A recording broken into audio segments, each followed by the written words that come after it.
ಇತ್ತೀಚೆಗೆ ಯುವಕರು ವಿವಾಹಿತ ಮಹಿಳೆಯರ ಜೊತೆ ಪ್ರೀತಿಯಲ್ಲಿ ಬೀಳ್ತಾ ಇರುವಂತದ್ದು ಹೆಚ್ಚಾಗಿದ್ದು ಕೆಲವರು ತಮ್ಮ ಪ್ರಾಣವನ್ನೇ ಕಳೆದುಕೊಳ್ತಾ ಇದ್ದಾರೆ. ಇಂತಹದ್ದೇ ವಿಷಯಕ್ಕೆ ಸಂಬಂಧಿಸಿದಂತೆ ಪಂಜಾಬ್ನಲ್ಲಿ ವಿವಾಹಿತೆ ಜೊತೆ ಪ್ರೀತಿಯಲ್ಲಿ ಬಿದ್ದ 25 ವರ್ಷದ ಯುವಕನನ್ನ ಮಹಿಳೆ ಕಡೆಯವರು ಮರಕ್ಕೆ ಕಟ್ಟಿ ಹಾಕಿ ಹೊಡೆದು ಕೊಂದಿದ್ರು.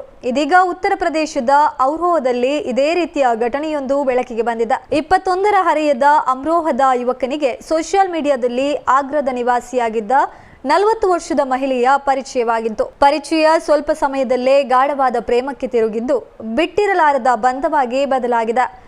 ಮಹಿಳೆಯ ಜೊತೆಗಿನ ಪ್ರೇಮ ಸಂಬಂಧದಲ್ಲಿ ಭಾವನಾತ್ಮಕವಾಗಿ ತೀವ್ರವಾಗಿ ತೊಡಗಿಸಿಕೊಂಡಿದ್ದ ಪರಿಣಾಮ 21ರ ಹರೆಯದ ತರುಣ ಮನೆಯಲ್ಲಿ ಪೋಷಕರಿಗೂ ಹೇಳದೆ ಮನೆ ಬಿಟ್ಟು ಓಡಿ ಬಂದಿದ್ದು ಮಹಿಳೆಯ ಜೊತೆ ವಾಸ ಮಾಡೋದಕ್ಕೆ ಶುರು ಮಾಡಿದಾನೆ. ಆದ್ರೆ ಮನೆಯಿಂದ ಮಗ ಹಠಾತ್ ನಾಪತ್ತೆಯಾಗಿದ್ದರಿಂದ ಆತಂಕಗೊಂಡ ಆತನ ತಾಯಿ ಪೊಲೀಸರಿಗೆ ದೂರು ನೀಡಿ ಮಗನಿಗಾಗಿ ಹುಡುಕಾಟ ನಡೆಸಿದಾಗ ಆತ ಅಂತಿಮವಾಗಿ ಆಗ್ರಾದಲ್ಲಿ 40ರ ಹರೆಯದ ಮಹಿಳೆಯ ಜೊತೆ ಪತ್ತೆಯಾಗಿದ್ದಾನೆ.